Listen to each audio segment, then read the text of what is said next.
They gave me a program, and in this program, there's actually a section that has the biography for tonight's keynote speaker.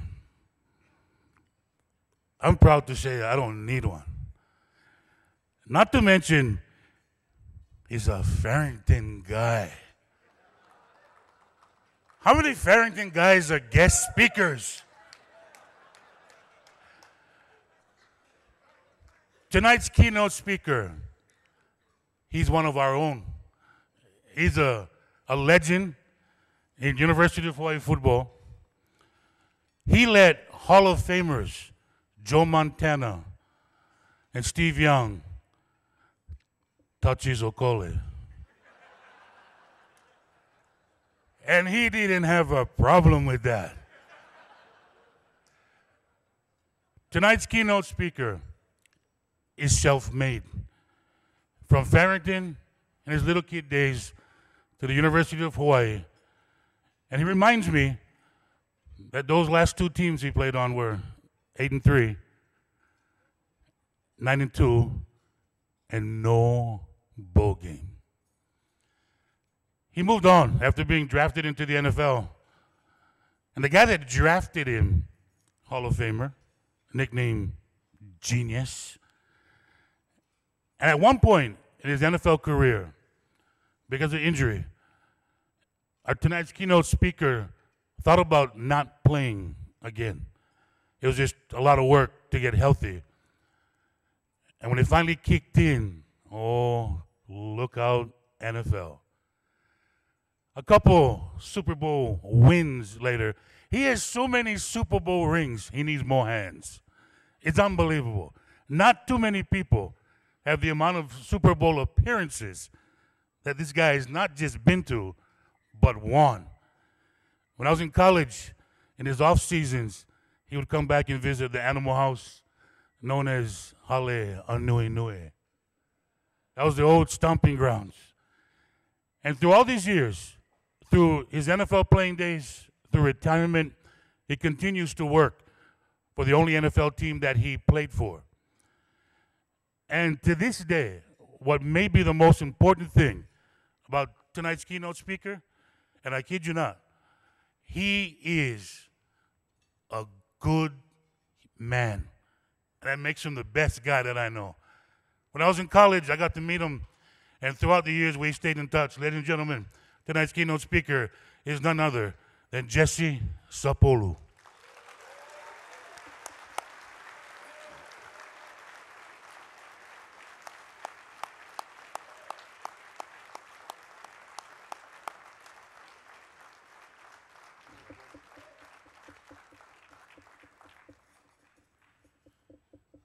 Thank you very much.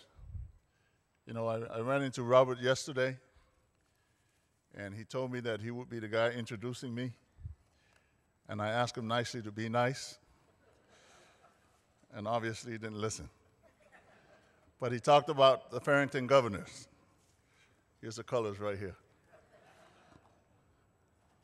I'm very honored to be here tonight.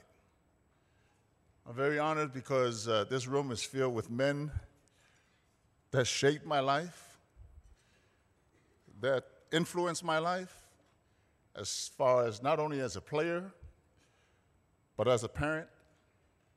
And what's unique about tonight is I'm not only standing up here as a former warrior, I'm also representing the parents. I'm a parent of a player. I don't know if I should be proud of that because that shows my age.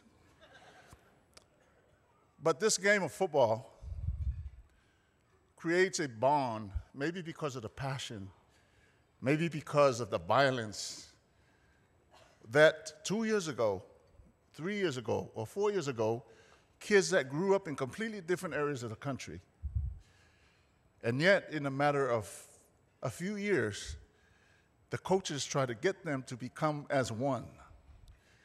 And tonight I want to talk about that bond, a little bit of that passion, and a little bit of the sacrifice that allowed me in my NFL years to be consistently shooting for the Super Bowl. You know, when people ask me, Jesse, how many Super Bowl rings do you have?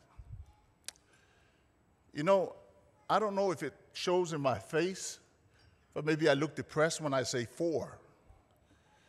And the reason I look that way is because I played in 9 NFC championship games. That means I won 4, because once I got to the Super Bowl, we're undefeated. But 9 NFC championship games meaning I won only 4 out of 9 of those games. Unfortunately, the broken hearts and the losses stay with you a lot longer. The thrill of victory is great, but those losses stay with you. And it stays with me now. You know, sometimes I'm laying down and I'm thinking, what if the ball bounced a certain way? Would I have won 5 or 6 Super Bowls? Wouldn't it be neat for a kid from Kalihi to be the only player in history of the NFL to individually win 6 Super Bowls? Those thoughts go through your mind. But in my heart, that's not the most important thing. The most important thing is the lessons that you learn from the game. The lessons of sacrifice. How did I get to 9 NFC championship games?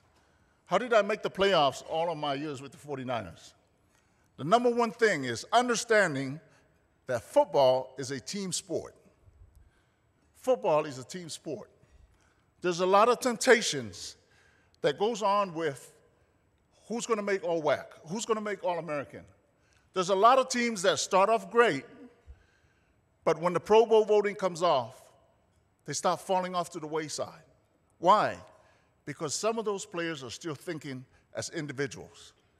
And one of the things that we worked and we talked about as the 49ers back in the heyday when we went back to back and we almost three-peated is that one of our mottos is one heartbeat.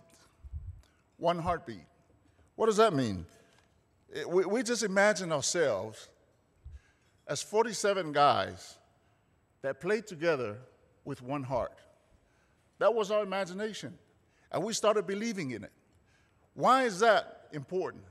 Because then a kid from New York named Charles Haley, a kid from Nebraska named Roger Craig, and a kid from Kalihi named Jesse Sapolu creates that genuine love, just that genuine love of being around each other and believing in each other, that when we have to drive the ball 96 yards against the Cincinnati Bengals in the last 2 minutes of the game to win it, that genuine love shows up. You can't fake it. It shows up. All you have to do is look into each other's eyes and say, hey, we're going to do it. Some people might try to act like they have genuine love, but it's something that's so deep that brings teams together. And that's what I think in my heart and in my mind, why the 49ers consistently, during my generation, fought for the Super Bowl. And what's the lesson for the players that are coming back next year? The lesson is you have to be an unselfish player. If you stop thinking about individual awards, you will not be a championship football team. It's just the way the game has been made. It's just the way the game's been played from the very beginning to now. You can't lie about it. There's a certain bond that we have. I saw Elvis Sattelli for the first time in a long time. There's that bond. We don't have to say anything to each other, but we know what we mean to each other. I saw Joe Onosai. You know, we know what we mean to each other. It's that genuine love. You know, the stories changes. And I told Joe, can you please stop telling my son that you used to beat me one-on-one basketball? Because that's not true.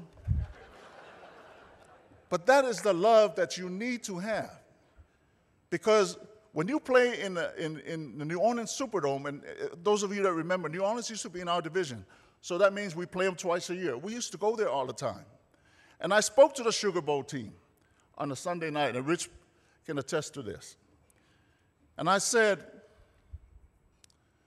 you will never experience the kind of noise that you will experience Tuesday night. I don't know if they believe me, but we had over 20,000 people from Hawaii.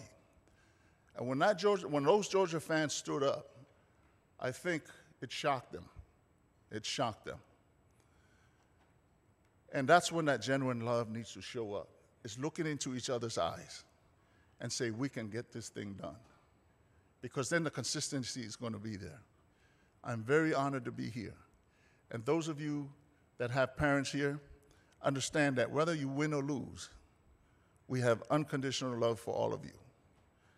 And for London and Coach Shaw, thank you for being patient with my son. And a lot of you that are players here that are leaving as seniors, whether you move on to the next level or not, take the lessons that you've gotten from this great game and use it not only as a great person, but as a good father. We all make mistakes, but this game will always bring us back. This is also a special night because, like I said, there's men in here that influenced me a lot. And Dick Tomey's here. And Dick Tomey played a big role in how I shaped myself as a man. And Coach Mack and I go way back. It's like full circle.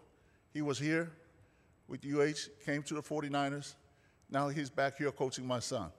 I'm very honored to be here tonight. It's always nice to be back home. Thank you very much.